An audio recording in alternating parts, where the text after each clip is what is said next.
layers of mucus. Sir Chonk here with a video so exciting it will make you go, huh, that's a list. And what it is indeed is a list of the 10 comic book series that at this time are not active that I would like to see active. Some of them I'm kind of cheating because a couple of them are scheduled to return already, but I don't care. I'm still going to talk about them. Here's my list. 10 comics that are not currently being made that I want to see made. So you see here a giant large-headed bunny. No doubt you recognize this person. Well, maybe you don't, but it's Usagi Yojimbo. This is on kind of a hiatus. Switched publishers, I believe.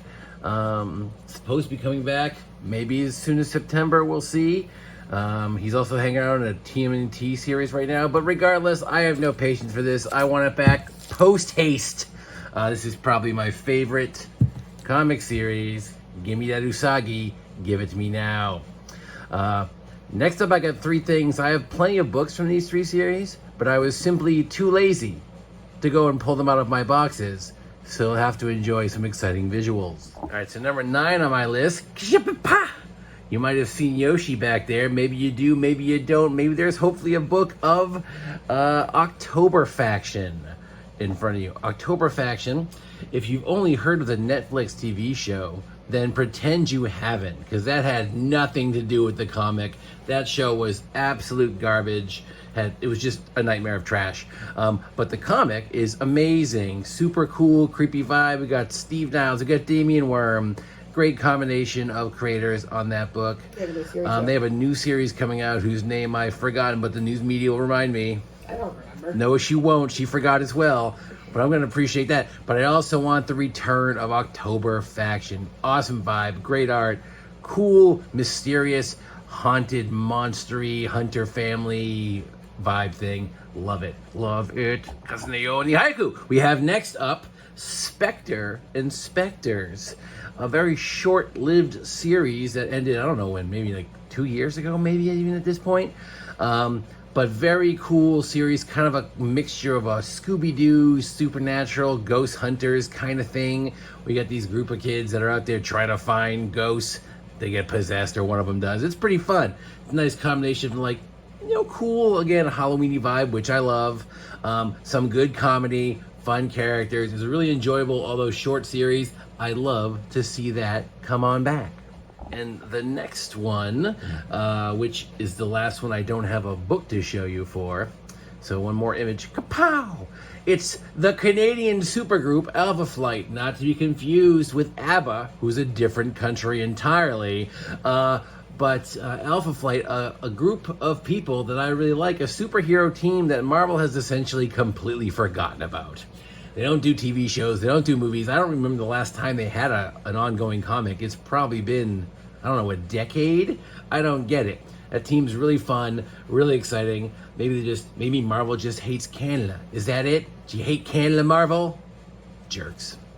Anyway, Alpha Flight, really want it back. Let's go. Let's get some Alpha Flight stuff. All right. Next up, here's the thing that only ended pretty recently, but I want it back again as quick as possible. It's G.I. Joe. Here we got G.I. Joe 43 with this super awesome Mike Zeck cover. That's not that important, though. What is important is I want G.I. Joe, and I want my G.I. Joe written by Larry Hama. I don't care about all these other people. I heard something like maybe Josh Williamson's going to come on and write a new G.I. Joe, and I like Josh Williamson. He's a very good writer. But I want Larry Hama G.I. Joe. It's his thing. He's got the continuity. He knows what he's doing. It's amazing. I'll probably try a Josh Williamson one if it comes out, which is the rumor eventually will come out. But I really want the return of the Larry Hama G.I. Joe. Boop. Didn't you ask for that book for Christmas? Yeah, like 2 years ago. That particular one? You bought it for me. Oh. Did you buy it twice? I might have. So, spoiler early here. Anyway, that's not important. What is important is this next book, Kanto. If you haven't read Kanto, this is amazing. If you like kind of like fairy tales that are like slightly dark, Kanto is spectacular. I've heard a rumor they're going to turn this into a TV show, and I can tell you it'll probably make a freaking amazing TV show. Tim Burton should direct it. I don't know who's going to direct it, but Tim Burton would be great for this. obviously. But this is your sort of classic young, innocent hero going up against impossible odds. Cool art, great story. They've had a series of these. They sort of don't do like an ongoing series. They sort of just do a series of limited series, essentially. And they're all great. It's just been a little while since one's come out. I don't know if there's plans for a new one. I have to imagine there probably will at some point. But I want it. Give me all the Kanto. All right. Similar to Kanto, Dungeons and Dragons, the Jim Zub version. I don't know the oh my God, I'm drawing a blank of the place. What's the big place? My brain forgot the main place. Is it Baldur's Gate? Baldur's Gate, thank you. Yeah, the Baldur's Gate Dungeons and Dragons crew with, you know, Minsk and Boo and the fellas. Anyway, Owlbear. yes, there's Owlbear on the cover. I know they have randomly Dungeons and Dragons stuff. They're doing like right now. There's a Saturday morning Dungeons and Dragons series that's out. It's not too bad at all. But I want this group, the Baldur's Gate crew, written by Jim Zub. This is another one that they have a bunch of limited series. They're all really good. So similar to Kanto, I'm assuming they're gonna do more, but I haven't heard about it. I want more. Give me the D&D with Zub. Okay. I got 3 left here. I don't even know. I got 3 left, so we'll call it number 3. This is a great series. That Texas Blood. If you're not reading this, shame on you. Go out, find one, read it. You have to go visit your parents in the nursing home. Have to go give medication to the people that are, dependent upon you. Ignore them all and go buy this book and read it. It's awesome. Very much a sort of a Southern noir kind of thing. It's got a little bit of light tongue-in-cheek comedy, but it's mostly like a very sort of cool, clever, dark noir. And they have really good arcs, so they don't have filler issues in this. There's just a cool arc and then another cool arc. And I assume that's why they're on hiatus, because they're probably working on coming up with something else. But I'm just here to say, I want more of this. It's amazing. And this is another series that if you're not reading it, you should absolutely go back and track it down. There's not that many issues of it. It's maybe like 20. Definitely worth checking it out. That Texas Blood. Slightly older one. Series that doesn't get much love, but I thought it was great. Sinestro. So Cullen Bunn wrote this Sinestro series. I don't remember when, years ago. And it was so good. I love Sinestro, great character, and I love him as the lead. We just see like just a consistently, like, he's a complex character, but still consistently evil. You know what I mean? And they did a good job developing a lot of other side characters in this sort of Sinestro core, and I want more of it.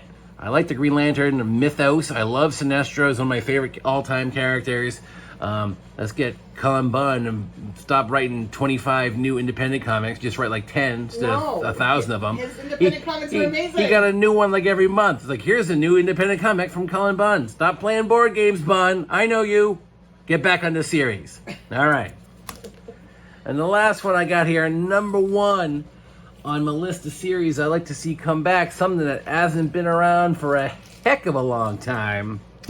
And that's the super villain team up. I wouldn't mind the return of the regular Marvel team up. That's a pretty sweet thing. But this is even better because you got combinations and stuff you just don't expect, right? This is a lot of Doom. Who doesn't love Doom? But then they're mixing up like hate mongers teaming up with like Bob from accounting. It's we got Dr. Dorcas is floating around here. We got Tiger Shark and Atuma messing around the cover. This only went, I think, like 16 issues. But I liked it. I like the idea a lot. Instead of always getting so many superhero things, let's see what them villains are up to. Let's let the villains win a couple of times. Let's have them team up. Give me random team ups. I want completely nonsensical characters teaming up. You know what I mean? I don't know who. I have no good examples. Give me the Dr. Doom with Dupe. No, Dr. Doom's already here. What's his name? Dupe? Yeah, sure. Give me like the Goblin Queen and like Molten Man. Just random people that just do not go together. Dupe would be a good guy to throw in here somewhere. Yeah, with Doom. But like, we got a lot of Doom already. Doom was in most of these. I'm happy to see Doom come back, but I don't want to be just Doom and a fella. Because you know Doom is just going to betray that guy every single time. So like, 2 random people where one's not so clearly the guy in charge. Why don't we have Doom and Frank and Reed Richards team up? That's not a villain team up. That's a piece of like gum and Dr. Doom teaming up. But they would never. I mean, I guess you could do a cross where like a villain and a hero team ups. That might be kind of fun. But anyway, the next team up that should be is Dr. Doom and the Frog teaming up. Doom Frog. Yeah. All right, so there's 10 series that dadgummit I want back, and I want them now. I have no patience. So if you can think of a series you want back that's not around, throw it in the comments so I can make fun of you and say, haha, that series is crap. Or I can go, ah, yes, I concur. Excellent choice. Either way, that's all I got to say for now. Boop.